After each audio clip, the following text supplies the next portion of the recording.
Hello, hello, hello, and thank you for joining us tonight. Welcome to the movement.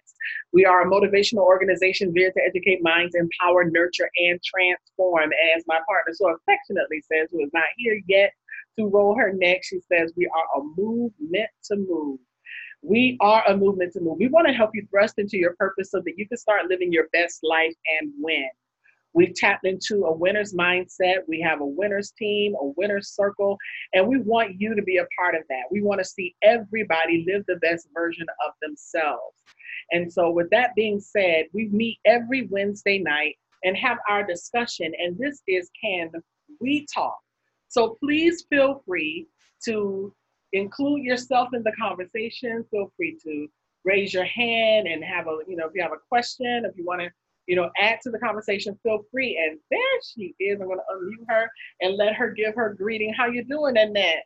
I'm doing awesome. Hello, everybody. Sorry I'm on a little late, technical issues, but thank you so much for coming tonight. I'm sure Anita gave wonderful greetings, but I'm so glad to be able to share with you tonight. As always, we believe that it's time to win. We've been lagging behind a little too long, so it's time to get in the winning circle. So thank you again for sharing with us tonight. It is time to win. And I don't know about you, but I think that everybody on here wants to win. And I want you to type in, I'm a winner. If you really believe that, and you have to believe it, you can't just say it. You can't just repeat me. You can't just type it, but you have to believe it. I am a winner. I want you to type that in. I am a winner. I believe it, and I'm not gonna settle for anything less than winning. I just believe that what God has set up for me is for me to have and not to just talk about, dream about, and look at somebody else accomplish. I want to step into my purpose. I want to live my dreams. What I see in my dream is really big and wonderful and awesome and, very fulfilling accomplishments and all of that. I want to have that. Don't you, Annette? Yes, I do. And I'm looking forward to walking into greatness. Exactly. Exactly. That's it right there, Annette. Walking into greatness. I want to walk into greatness. I want to win. Everybody's saying I'm a winner. I'm a winner. I am a winner. I am a winner. And that's what we want you to do. Winner. So tonight we have a very great topic. As always, we step into our topics with great thought. And let me tell you, sometimes, I get stuck on certain things, but my partner Annette, she is so good when it comes to like little sayings and quotes. And one of her biggest things with me is when she comes up with her acronym. And when we talked about doing this tonight, we talked about, well, let's deal with an acronym. Let's go into an acronym with HOPE. And when we dealt with this topic tonight, let me tell you, it took me some play. Says we use the acronym this week, and the acronym stands for what we chose to have this acronym stand for tonight is holding on to positive expectations. Holding on to positive expectations.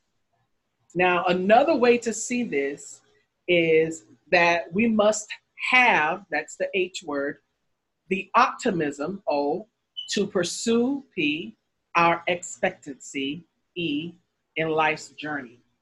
So now I'm going to speed that up. We must have the optimism to pursue our expectancy in life's journey. Now, that's some deep stuff that I'm like, not only did she come up with one acronym, but sister hit me with a double acronym. We must have the optimism to pursue our expectancy in life's journey. So one of the things to think about is that oftentimes, just in life in general, we end up in despair. We get, we have sad days. We have good days. We have bad days. But when despair falls on your life, it becomes very hard to be hopeful. It's easy to tell somebody, oh, you got to build your hope on things eternal. Oh, girl, you just got to hold on to God's unchanging hands. Oh, you just got to believe God. I believe God. I'm going to have everything I want. Okay, all of that is wonderful, fine, and dandy. But when you're actually going through some of the circumstances that lead you to feeling in despair, those are not times that you want to be building your hope on things eternal. You want to ball up somewhere in the corner and cry and turn the light on and off like that lady on Fatal Attraction. You want to sit in the corner and flick the light switch on and off. And those are real feelings. I mean, we are people. We are human. We have medical issues, financial problems, confusion, doubt, fear. One of the biggest problems is that we watch other people and see how successful they are and what they're doing, always peeking in somebody else's yard. Like, ooh, they got a new car. Ooh, she opened a new business. Ooh, no, how come nothing like that don't ever happen for me? I've been waiting on God all this time. Well, maybe that's the problem. We sit back and wait, but we don't put our money where our mouth is, and we don't put the work in. And if faith without works is there, you can believe all day long. But if you don't put the work in, nothing is going to happen. That's right. So we'll sit and watch other people, and therefore we start to lose hope in the very dream and the very vision that God has given us. And all of these issues that I named can cause people to just lose hope. And when I look at that word, and at the top of the hour, I'm going to do our English lesson for the week on verbs. I'm doing it at the beginning now, Stacy. Tonight is the beginning. Sharon and Carrie and LaShavia, Yolanda, Lorraine, whoever else is listening. I'm doing this at the top of the hour this week. So when we look at the word hope, when I look at it from an intransitive state, it means to want something to happen. You see it, you believe it, but you really hope and you want this thing to happen so bad. So intransitively, that hope is there, and you have embedded, I'm just going to stay hopeful. I'm going to believe God. But when you look at the word transitively, it means to expect with confidence.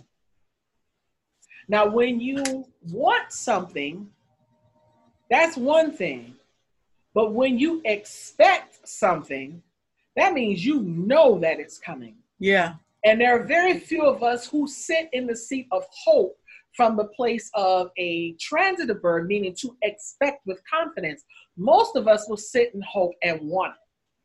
I sure wish I could have a car.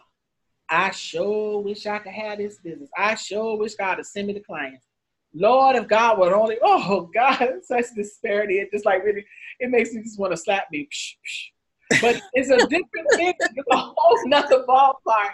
You know what I'm saying today? Have you ever had that situation where somebody said, oh, I just wish, I really hope. And you just want to shake them. You want to shake them. And sometimes I just want to shake me. I shake me like, shut up, Nita. Psh, psh. I really sure, boy, I sure hope. Why can't this never? Oh, shut up. The hope, what kind of hope are you walking in? We're dealing with the hope from the perspective of holding on to positive expectation, having optimism to pursue your expectancy in life's journey.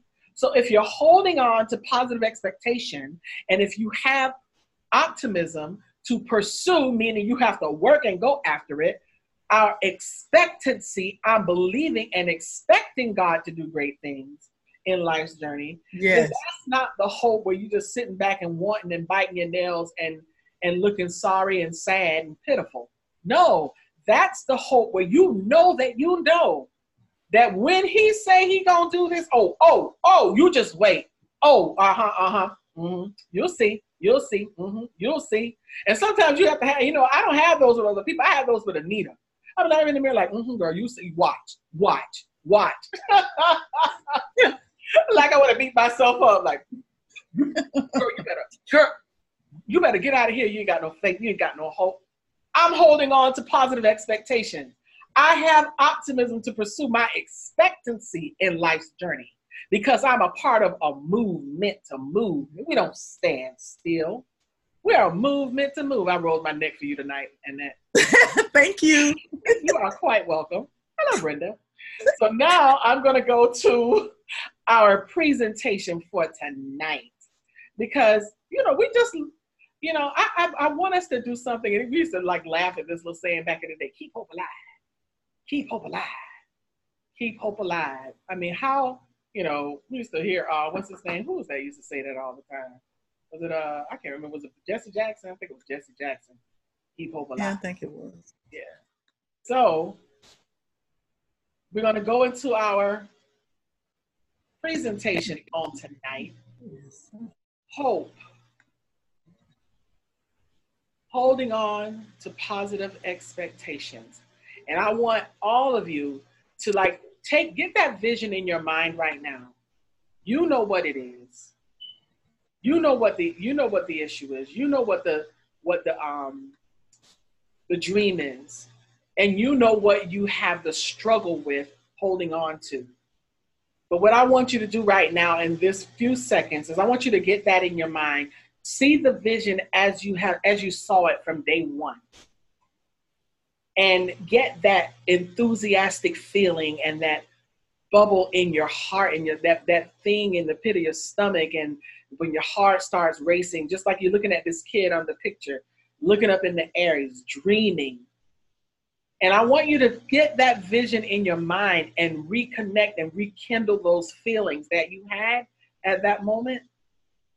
And then I want you to, in your spirit, I want you to see yourself just grabbing it like this.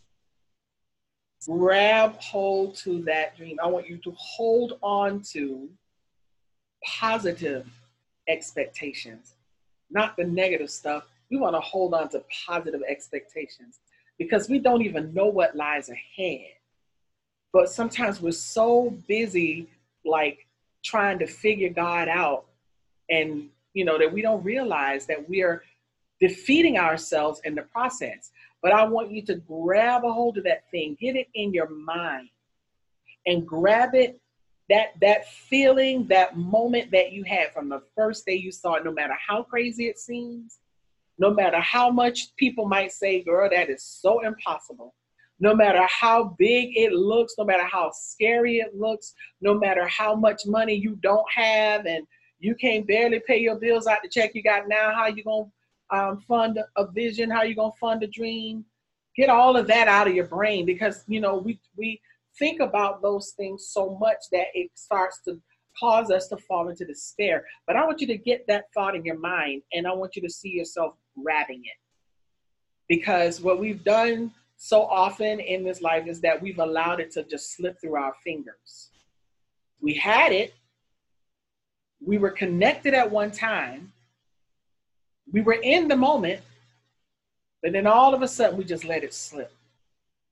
So I want you to hold on. Now, as I go into my discussion, the first thing that I want to talk to you about, as we're talking about hope, is I want to talk about the one thing that we're talking about right now. When I tell you that I want you to grab hold of that vision, as if it's as if it's the very first time you have ever discussed it, that you ever looked at it, ever thought about it, ever dreamt about it, ever had just the first ray of hope, the first little sentence you may have jotted down on paper.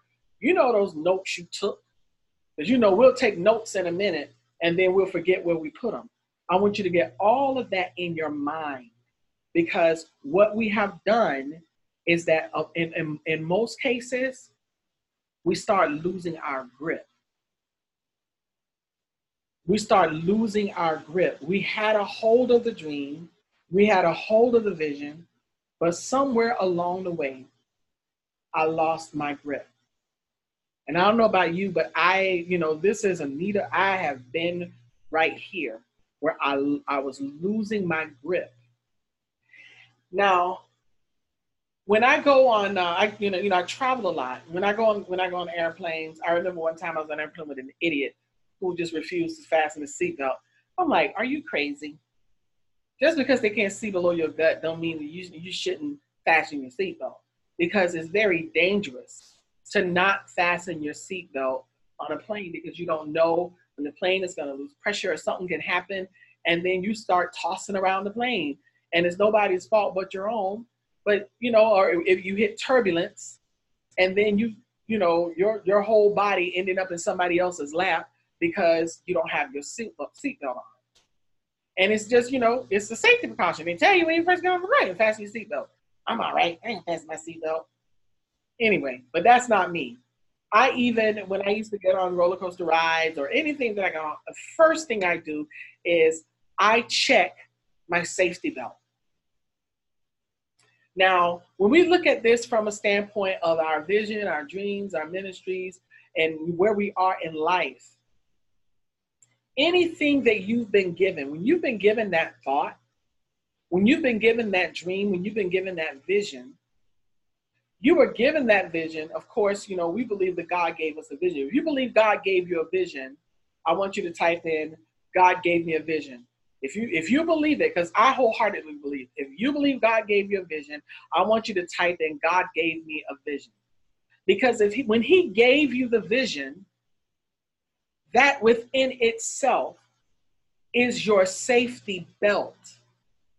But if he didn't give it, then you might need to start looking around and checking the authenticity of your safety belt. Because let me tell you something, the enemy can sometimes give you a false presentation of something, and sometimes you can fabricate stuff in your mind. We will fabricate and dream up and blame it on God all day long. But I want you to look at your safety belt. I want you to check it. And if he gave it to you, then I want you to hold on to it and check that safety belt. Look at that safety belt and make sure that it is locked and secured. Because if he did it, then you are safely tucked into the ride that you are taking on this journey. Oh, come on.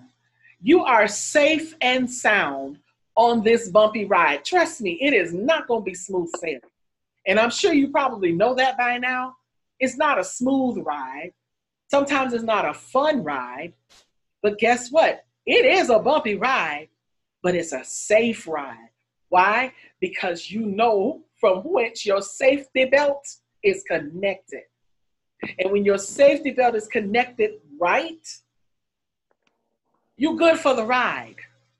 And I want to tell you, each and every one of you on here, you are good for this ride. You're good for this ride. You don't have to worry about this ride. You are good for this ride. Oh, I feel good. Hey, huh? I'm sorry, Nita. I'm trying to get ready. Oh, okay. Go. Yeah. So you are good for this ride. The second thing I want to say is I want you to be mindful of the sweaty palms. When I would, a lot of people don't know this about me, but when I would perform, because I've been performing all my life, I've been on stages all my life. And when I would perform, or when I would preach, or when I was ready to lead worship or ready to teach a class, I get nervous. And my nerves would always come out in my sweaty palms. And I would be rubbing my hands on my clothes so that my hands won't be so wet. I wouldn't show it visibly. I wouldn't shake, my hands wouldn't shake. I wouldn't have that nervous sound in my voice. My voice wouldn't quiver, but my heart might beat a little fast, but you would never know it because I was always one who was cool, calm, and collected. But I always had the saying, and I still use this to this day, never let them see you sweat. So because the sweat was in my palm, nobody ever saw it. So I would, I had a good way of disguising my nerves and my sweaty palms, and I would have it for just a moment because it wouldn't last, because I knew that what I was stepping into, that what I was supposed to do, that I was ordained to do it. I was destined to do what I was supposed to be doing, and I was good at doing what I knew I had to do. It didn't mean that I didn't get a little nervous. Sometimes I would get nervous, but I would just rub my hands on my clothes and like, okay, I'm good. I'm good. Because I didn't want the sweaty palms to wet my paper if I was reading from a paper. Because I've had it so bad sometimes that my hands would stick to my little paper. I remember my finger stuck to my Bible one day and I ripped the page. Oh my God, it was so bad. But nobody ever knew it. Only I knew that I ripped the page out my Bible. But at the end of the day, I want you to be mindful that even though I knew that I was in good hands, I knew that I was what I was supposed to do. But there's still a level of you checking yourself in the process. I'm hopeful, but there's always going to be that little sweaty palm that's going to sneak up and make me think that I can't do what I'm set out to do. So I just want you to just take your hands and wipe them on your clothes, like, I'm good. I'm going to get rid of these sweaty palms because I don't want anything to cause me to lose my grip. So you got to check that safety belt and them sweaty palms, and beware of the scars in your midst. Now, I know you might be like, what is she talking about? Beware of the scars in your midst. There's always going to be somebody who swear they got your back. Oh, girl, if you fall, I got you. If you need me, you know, but ain't too many people that's really going to have you like that. But you'll always have these people that'll come to you and they'll pretend. There was a passage, there was something I preached one time, I don't even remember where it was, and it was about these trees. It was in the Bible. I can't remember what passage of scripture where the trees were asking these other trees to shade them. Would you be our shade? Would you shade us? Would you take care of us and cover us? So the brambleweed said, oh, I'll do it. I'll shade you. So they all fell for the okie doke and believed that the brambleweed would shade them. But in the first wind, it started rolling away and then they have no more shade. Like, wait, what happened? Mm-hmm. Because it was not anything that was rooted and grounded. You put your trust in a scar. Check this. Everybody's seen Lion King. When Mufasa started climbing up that mountain, he reached out to his own brother, Scar, to pull him up. And it was his brother who had set him up in the first place. And when he grabbed his hand, the look on Mufasa's face was like, oh my goodness. And when he pushed Mufasa off of that mountain, that is equivalent to what happens in life with us. When we put our trust and our hope in the wrong people and you reach out to that person to pull you up the mountain, they're not a person who has your back. They're a scar. They're a scar. So I want you to start looking around to identify the scars in your midst. That is not somebody you want to have in your camp, because if you have a scar in your camp, they're going to always talk against your hope. They're never going to be optimistic. They're going to always be bitter. Scars are bitter and mean. Scars are jealous. They're going to always have something negative to say about what you're doing. Why are you doing so much? You shouldn't be doing all of that. You really don't really, I wouldn't do it if I wasn't making no money, because I got to have me a check. Well, in order to start a business, you have to invest in the business. So if you're not willing to make the sacrifice, then why are you even here? And you have to get the scars out of your ear, because Scar wants everything without working for it. Scars want all of the glory, but don't want to put in the effort. So beware of the scars in your midst, because scars will cause you to lose your grip. Scars will toss you from your grip. And I want you to, with all of that, I want you to hang tight. That is such a crazy saying. Because sometimes in this journey, you're going to feel like you are just literally holding on by a thread. Your situation will sometimes have you feel like you're just dangling in midair. Just imagine, like, one of the greatest scenes I've ever seen in a movie was in 2000, I think it's a movie called 2012, I think was the name of it, when they were carrying the animals to the ship in China. And they had these elephants and giraffes hanging from these helicopters. I was like, that is crazy. And they were like carrying them so that they could, make like a modern day Noah's Ark so that they could preserve life.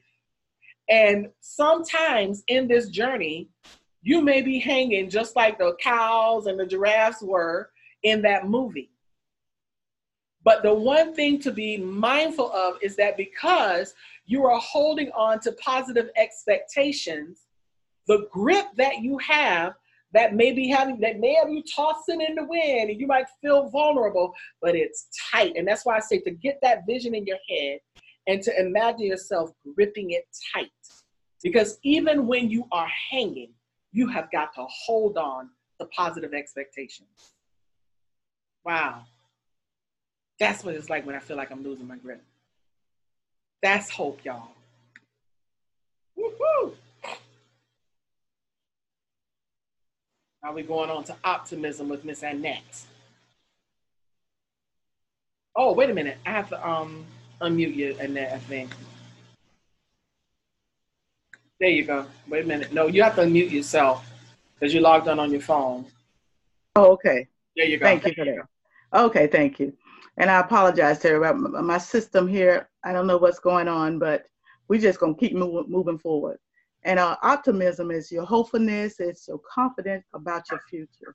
Um, I don't know about you today, but what are you hoping for? What are you looking for your future? Have you thought about it? Have you really got a thing on the inside of you? Um, do it burn? Do it cause you to get up early in the morning and go to bed late at night? So it's optimism that I believe that it's going to come past. Have confidence about my future, regardless of what it looks like, regardless of what I see. And sometimes what we see can be misleading, but I believe that it can come to pass for everybody that's on here now and for those who will listen to this later. And the first thing I really want to talk about is a bumpy road leads somewhere. If you ever lived in the country, when my grandmother lived, when you would turn on 11, uh, and you would, I'm sorry, 100, and then you would turn on and make that right left. I can remember like it was yesterday, and you get all of a sudden your car go boom, boom, boom, boom, boom, boom, and that's how life is.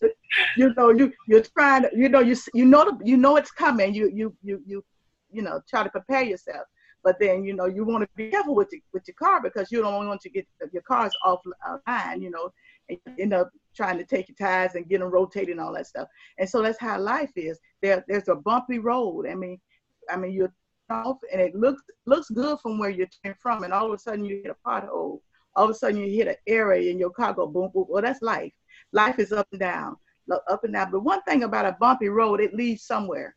I declare today, if you continue on that bumpy road, you're going to get somewhere. Maybe some difficulties. You may have to go and stop and go get the tires redone. But I declare, if you keep driving, and my grandmother, it was so bumpy, just hit. But eventually, we got to her house.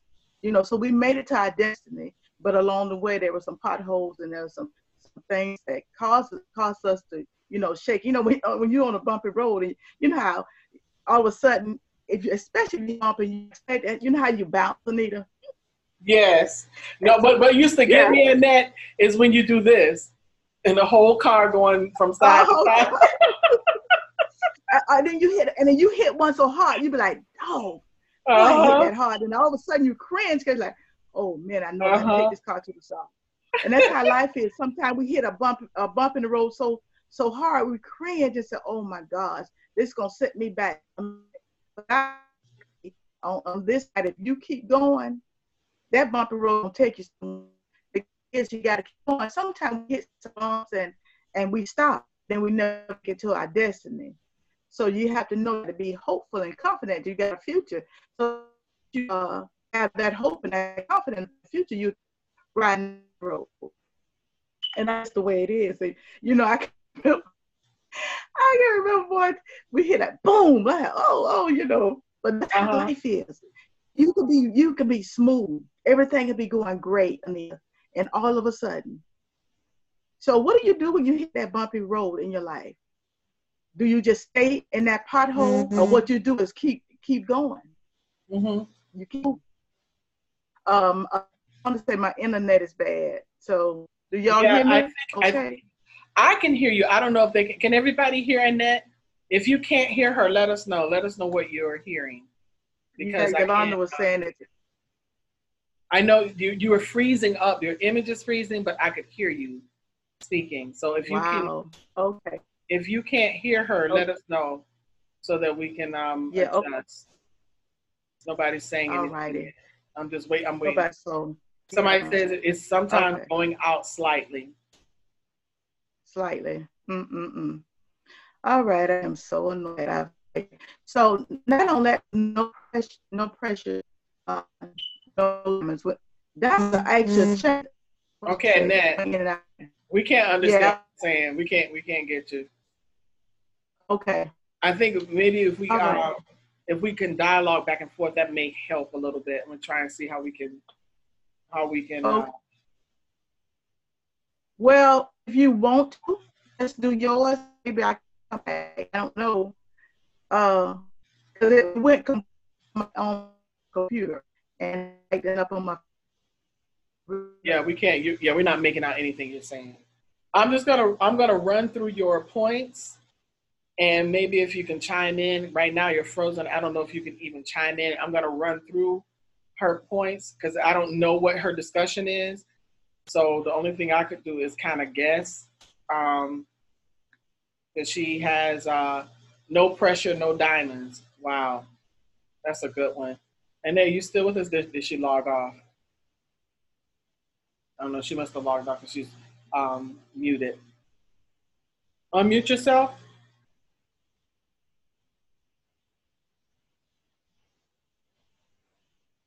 Audio. Try to speak again.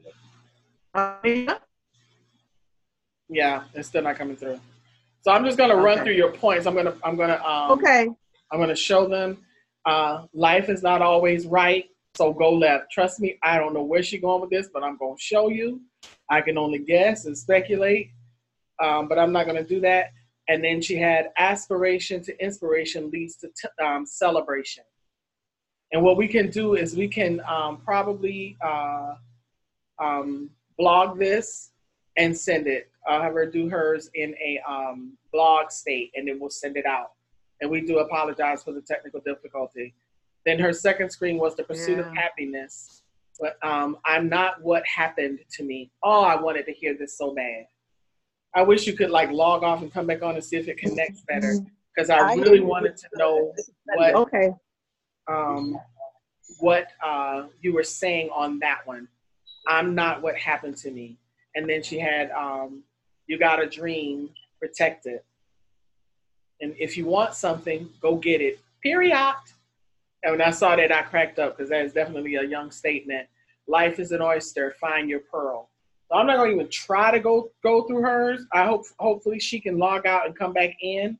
I'm going to go straight to the end of my where my screen comes in at the end because that's how we divide it, and just kind of talk about the whole idea of us getting into the place of expectancy. We've already been talking about how we have to hold on to and get that vision and that dream back in our minds, that hope, that holding on to positive expectancy. We have to get it back in our minds, and we have to grab tight. We have to grab tight and not worry about all of the incidents that go on around us. Because when we do that, and we talk about expectancy all the time, but we really don't walk in expectancy, because all of that faith, hope, trust, all of it goes hand in hand. When you talk about hoping in something, you have to have faith in something in order to hope that something's going to happen, because your hope has to be grounded somewhere. So if you don't have faith, you can't possibly hope. Because when you have faith, you trust that what you hope for will come to pass. That's what it means to have true hope. And when you get to that point, I want you to do like the song says, because I know I expect a miracle every day. I get up every day with a spirit of expectancy, because otherwise my day will be gloomy, and I can't afford to allow that to seep into my spirit. I have too much to do. I have too much going for me. I have it's like when I think about the fact that a lot of stuff, when I'm dealing with business, when you're dealing with business, there are a lot of people that might be riding on waiting for what you have to offer. And I want to make sure that I'm in a good place so that anybody that's waiting for me, they know that I'm ready. And then I'm going back. Where do you want me to go back to?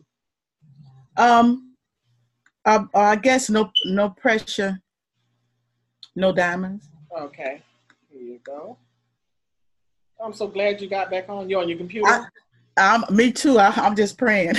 Okay, here you go. No pressure, no diamonds. Okay, a chain of carbon atoms is crystallized. That's what causes diamonds to form. And there's at least 3 different things that happen when we make diamonds. First, they're under pressure. They have to be under so many pounds of pressure. Next, they're under extreme heat. And finally, it's cut. So in life, you will have great pressure, and there will be things that are great heat, extreme heat, where things will get like you can't make it. And then there are times when you have to cut some people away. You have to cut some things away. So just know that no pressure, no diamond. If you got to go through something to get something, diamonds are very beautiful. And so if you're going to get to the beauty of your ministry, your vision, your dream, there will be some pressure, there will be heat. But just know that you got what it takes. Just know that it can come to pass. Next is, life is not always right, so go left. We get stuck where we are. We get stuck in a place. You know, we just gonna do it this way. We're not gonna deviate from the way our vision. We're not gonna deviate from the way we had this dream and thought about things, and we get stuck right there. And so we just stay right. But what if right is not the right way to be? So what you have to do is to go left. Say, okay, this is not my original thought. This was not the original way I wanted it to be. But you know what? I am going to try it this way. So when life is not always right, just know that you always have an option to go left. You don't have to stay there. You don't have to be stuck there. Can't allow life to throw you a loop. With my computer tonight, it's been so annoying, but it didn't do me right, so I went left. I got my phone, it didn't work, and I came back, so I kept going. So in life, you have to keep going. Don't ever you may get to the point that you may feel stuck, but just know there's always another option. So just know that you got what it takes. You have it, but we don't allow life to get you stuck. And you say, well, I'm gonna stay right here. And till God say move us, but staying right there does not mean to just stay stagnated. Staying right there means that I'm gonna keep working until I get another plan. So this is not working, so I'm just gonna put this to the side and I'm gonna work on something else. And if you have a vision, a calling, trust me, there's always something you can do. There's always, you can, if you are writing a book, you can start that, or you need to maybe come up with a new business plan, or go on social media and see what other people are doing, and the same thing that you're doing. So you always got something you can do. So don't get stuck and then you don't go any further. And that's what it's about. Life is not always right, so go left. And next is the aspiration to inspiration leads to celebration. Aspiration is hope or ambition of achieving something. Inspiration is a sudden brilliant creativity, a timely idea, and celebration an act or event designed to commemorate something. So just know you have to be inspired to do it. You have to have that hope, that ambition. Say, I got this. And so once you aspire, then you get once you get inspiration, then you get inspired. So now all of a sudden, I've got this aspiration. Now I'm coming up with this brilliant idea. When we started with the movement, we had the aspiration, but then we had inspiration. Okay, I can do this. Now that I know I got this thing inside me, I need to be creative. That's what we came up with our logo and our business plan, our mission, our vision, our dreams. And that's what happened. And once you've done all that and you get moving, then it's time to celebrate. We have celebrated each step we've taken. We're not stopping there, but it's time to celebrate. Say, okay, God, we started this a year ago. And that's why we had our 1-year anniversary. And what we did is say, you know what? I was inspired, and now I'm celebrating. And I'm thanking God for everything he's done for me. And I'm thanking even myself that I had what it took to get to the next level. Because sometimes we get stagnated, like I said earlier, and we get thrown off. And even with my computer, it threw me off for a minute, and I just started to say, I'm gonna shut it down and keep moving, and just go in the room and just sit there and sulk. But I still have a dream, and I still have a vision. I still have to inspire people, and I can't let this throw me off. Me and Nita went through some stuff that could have thrown us off. It could have got us off track. Because what we had initially thought we would do this year, we didn't do it. But now looking back, it was the best thing that could have happened to us. Right. So that's why you can't stay stagnated. Even though when you're thrown off a little bit, just know that if you get thrown off, just know that there's something down the road waiting. And now I am so glad that we didn't do what we were going to do. And then Coach Stacy said something I want to just dig it in there before you finish. She said celebration is so important. And that is so right. We have to take that moment and celebrate our Yeah. accomplishments. Yes. Yes. And that's what we did, you know, in May. You know, we just took, I think we went back to some of the stuff we talked about, and, you know, and look back, and we look, and even now we look at some of the stuff we've done, like, wow, we talked about that. We did. I go back and look some of the videos. I said, we said that, you know, so, but we was inspired to go forward, and everybody just know, I don't care what it looks like, take that moment to celebrate your little accomplishment, because it may seem little to you, but it's actually a big thing. Anita taught me something about the word little. When I was doing a program, and I would say, well, I'm gonna do this little program. My little old, you call it little old program. But I stopped saying that, because it's really not a little old program. It was a vision that I had years ago, and I saw it come to pass. So it was really a big old program, actually, but I had to change my terminology and how I viewed it, because actually it was more than just a little old. And so that's it for that optimism. I just want you to know that you got what it takes. The pursuit of happiness. When I did this, Anita, I did this based on a movie, The Pursuit of Happiness, from 2006, when Will and Jaden Smith played in the movie. And it was a true story about a single father, Chris Gardner, who was evicted from his apartment, and how him and his young son was homeless, and they went from place to place. Mother was no longer in the home. And it talks about how he landed a job as an intern at a brokerage firm, and how he didn't get paid, but he wanted to at least get his foot in the door to learn about that particular position. And I was so inspired by that, because, you know, we get so, we never get outside of the box. We never step outside to learn what other people do. And it was very interesting, that movie, because I think at the time he probably was one of the only Black guys that did that. And because he stepped out of the box, and he had some hardships, and he didn't think he could make it, but because he stepped out of the box, he ended up going on and, of course, becoming rich, and they did a movie about him and all of that. So the pursuit of happiness basically is, even when you can't touch it, but if you could see it in your mind's eye, even though he couldn't tangibly touch it, but he had enough in him to pursue it. So it's a pursuit of happiness. He pursued what he perceived, what that thing that was going to make the difference for him and his son, and how him and his son, you know, I mean, one part of the movie, I think his son was in the bathroom, you know, while he was trying to work, you know, a lot of things went on. And the reason why I used that, because it inspired me, and I used these 4 points that I have. They were things that he said in the movie. They were things. So the first thing he said, I'm not what happened to me. What he was saying is, regardless of what happened, regardless of the fact that I was evicted and it didn't look like I was going to make it, he said, I'm not what happened to me. That does not define me. That does not make me who I was. He said, it's not what happened to me. I will not wallow in the mud. I will not feel sorry for myself because what happened back then. And because he said, you know what? I'm living from place to place, but that don't mean that's going to always happen to me. So regardless of what's going on or what have happened, you're not what happened to you. We like to wear our heart out. We like to wear, you know, when I was 12, life just, you know, my mama walked away and this, that, and the other, but I'm not what happened to me. That was only preparing me for who I am or who I will be.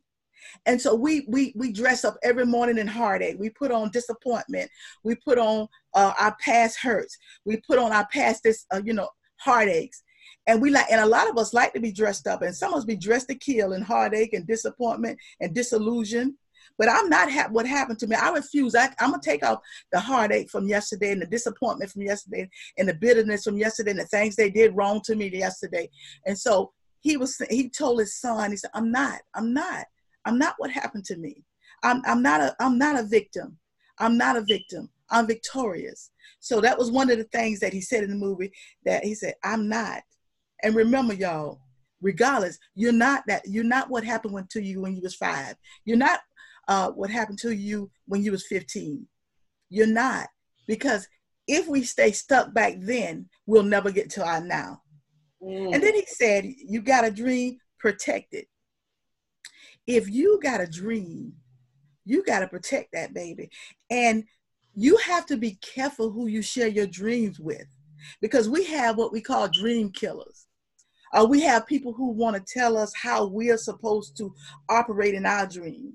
So you have to protect that, just like you protect your children. When my daughters were little, I was overprotective, because, you know, they were little girls, and, you know, you have all kind of pedophiles and all kinds of situations. And a lot of them don't always be in the streets. Some are family members and, come on now. Kind of stuff. So I had to protect my daughters when they were growing up, because I wanted them to have the best life that I could give them at time. And that's how you do with your dream. Your dream is your baby. Protect that baby. Be careful.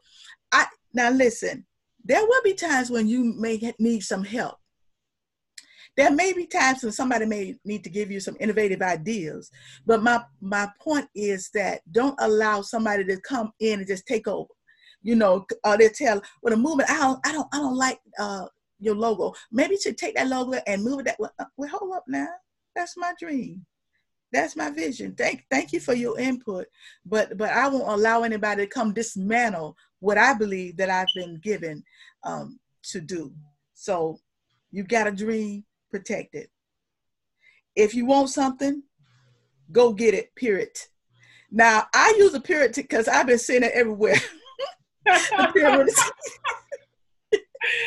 You know, period. Okay. And so if you want something, go get it. It's not going to fall in your lap. You know, I don't care how anointed you are. I don't care how great a singer you are. I have not had one person knock on my door until God said that for me to come, because you're so listen. Now, I'm not saying God can't do that, but you got to get off your behind and work. Mm-hmm. You got to work for this thing. If you want it bad enough, how bad you want it? Are you willing want it to bad enough to pursue it? Yeah. I know. Look, I'm going to use Anita. Anita got about 10 jobs. But how bad did she want it? She wanted. So she wants something. She got, she got to go and get it, period. So you got to get a period. Okay. That regardless, that you got to go for what you know. Mm-hmm. And it can start off small, write your vision, write your mission statement, do some research. How do you want your vision? What's your color scheme? What are you trying to do? What difference do you think you're going to make in society? Uh-oh. Did she freeze again? Okay. I think she froze again. Can you guys hear me?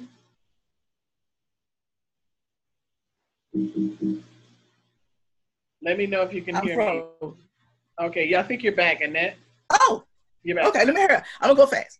Okay. Okay, life is also, it's up to you to find your pearl.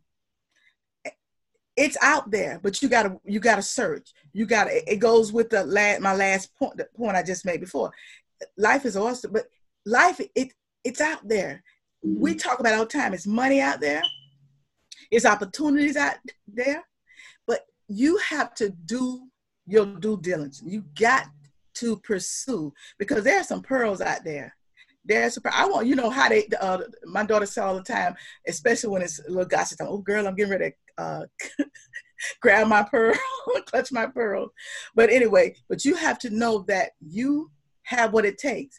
So when it's a big world out there, and Anita, I have just been like reading stuff and like stepping out of the box, stuff that never interests me. I've been like watching a little ballet and opera, because I didn't know. I just thought it was somebody with a high voice. So I'm stepping out things that I never would have done. I'm trying to broaden my horizons. I'm trying to do some research. I'm a writer. I'm a quoteologist. So I've been reading other quotes, and there's some phenomenal men and women that's out writing.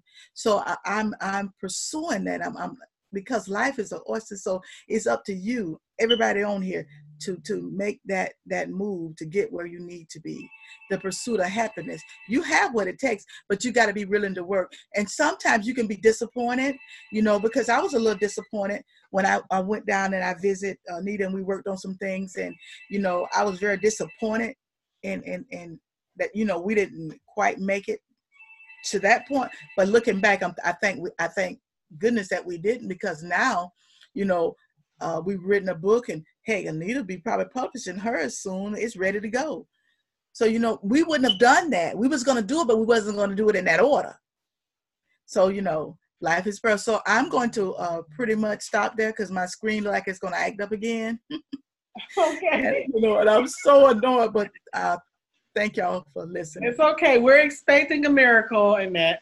And Okay. thank you guys for your patience tonight. I know it's been crazy, but we're winding down, and we're grateful that y'all hung in there with us. Yes. But we really want you all to, really grasp every time we have a discussion. We really want you to grasp the information. And I was going into this as to how I expect every day. I expect great things. I can't get up like I have like 12 jobs, because I work for myself. I work at home, and so I have several streams of income. I mean, I'm not, wealthy yet, but I have several different businesses that I am functioning at the same time, and each of them do pretty decent.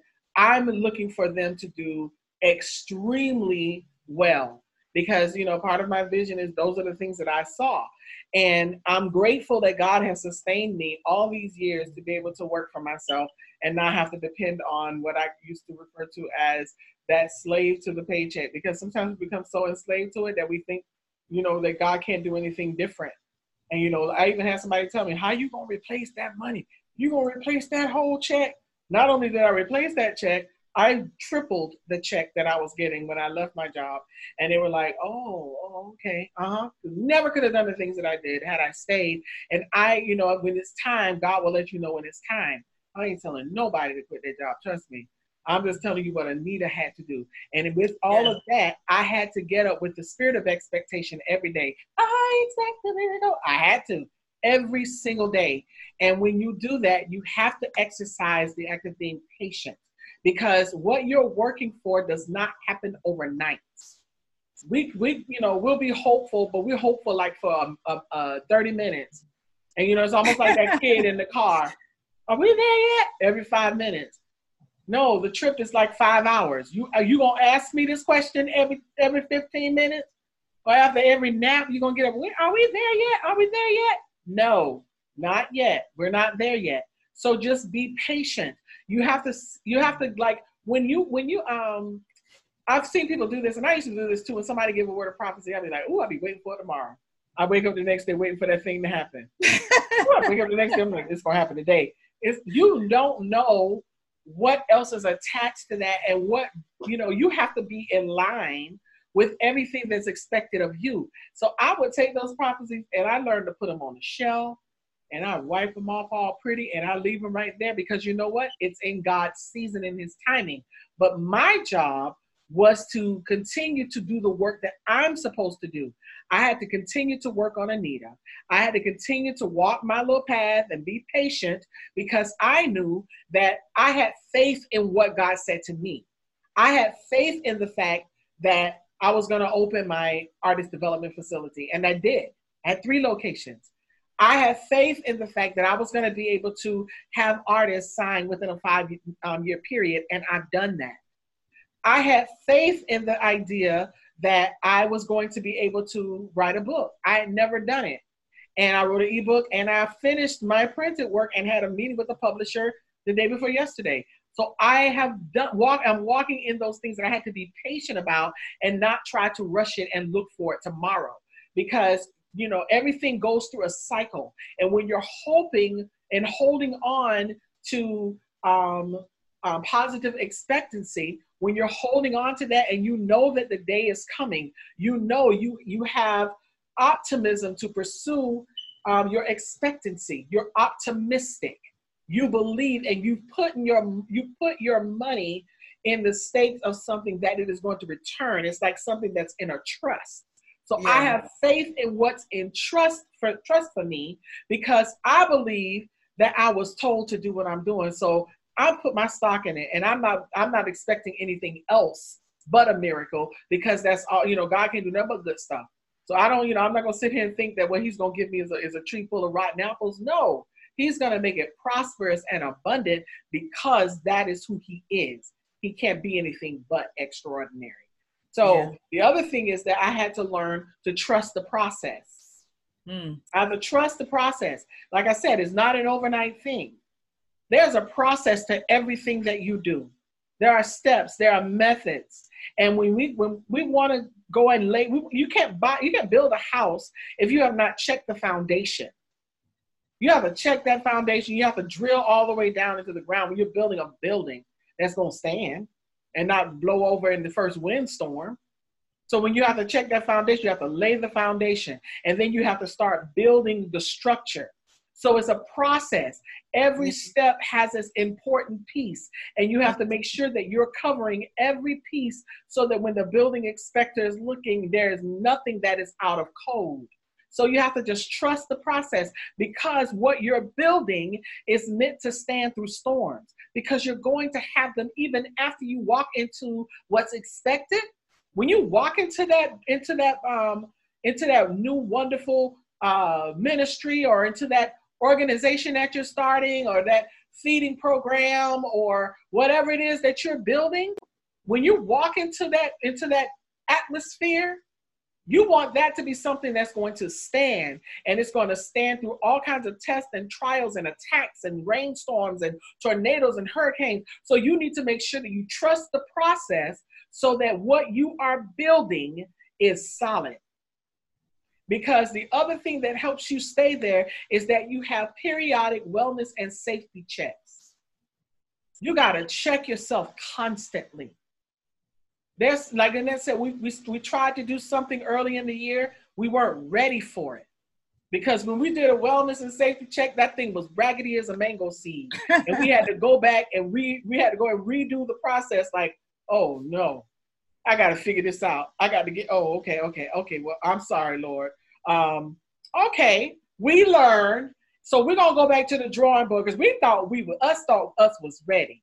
Us was not ready. So we had to go and do a wellness and safety check, because if we had built on that shady and shabby and raggedy foundation, that thing would have been imploded and blown down. Like the big bad wolf could have blown that. Puff and blow your little house down. Movement just all traveling up in the wind, just all up in the trees. Oh, ain't that the movement no more? Just somewhere scattered in the wilderness. Why? Because the foundation was not right. The foundation did not go through the inspections.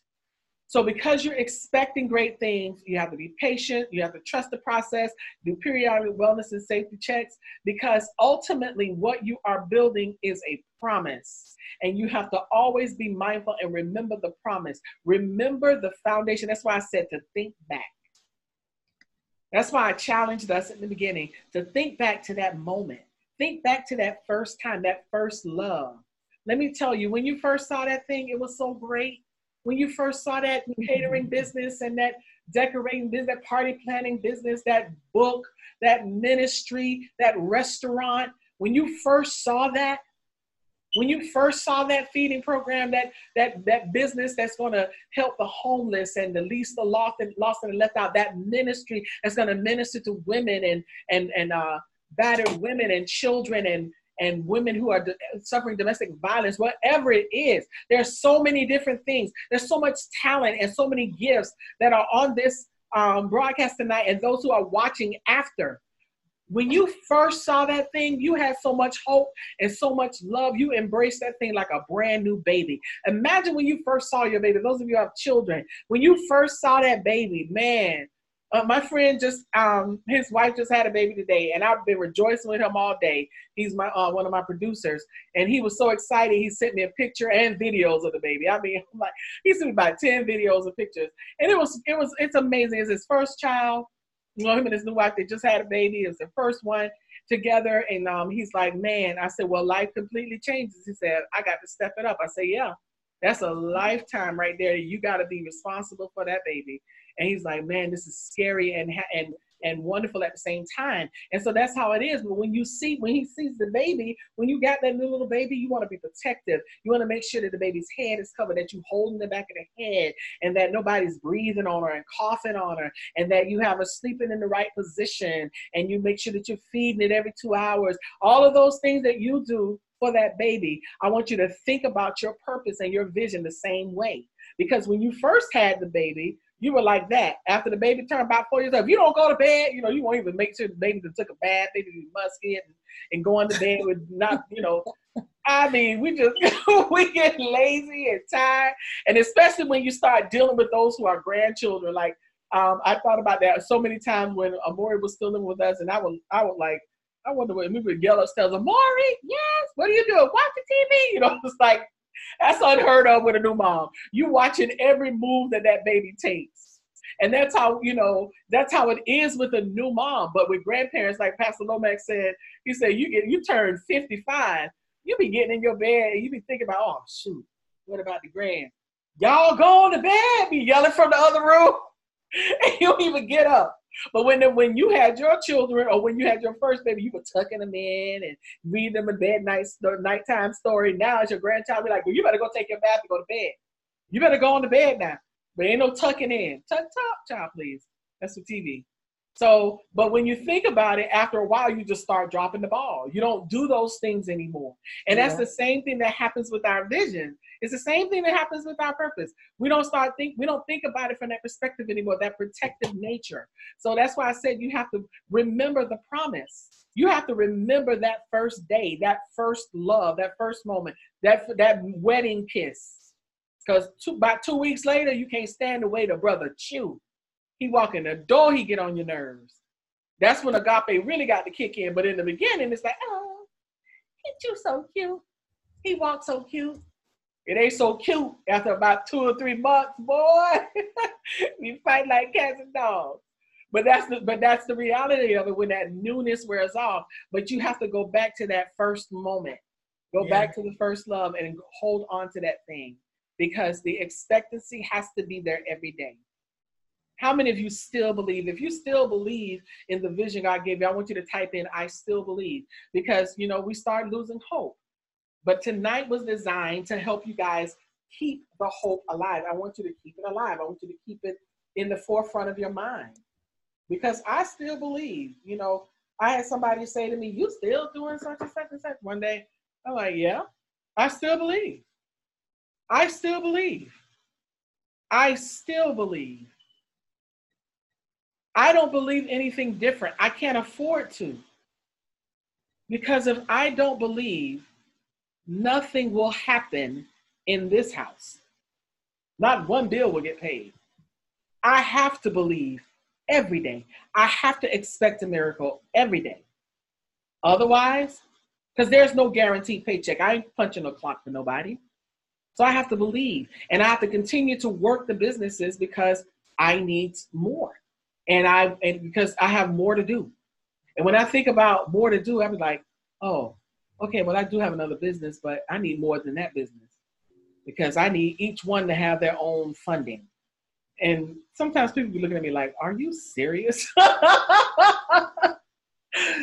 You did not start another business. You started a meal prep business? I'm like, yeah. How? When? When do you have the time? I have the time, trust me, because I'm doing it. And that's the thing. When you really know the promise, man, I'm done. But when you know it and you believe it, when it's real and you are confident, nothing will stop you from doing anything. Yes, I started another business and I'm getting ready to expand it. Why? Because the opportunity was there and I know it was God led and I don't wait on anything. I don't wait on anything or anyone. I just keep it moving. So we want to open up, you know, like give you guys a chance to speak if you want to say something. Because I know we're down to the end now. We ran a little over, but if anybody wants to say anything right now, feel free to unmute your microphone. But Annette, I'm telling you, let me tell you, hope is something. Yeah. I don't, you know, at the very foundation of who we are, Yeah.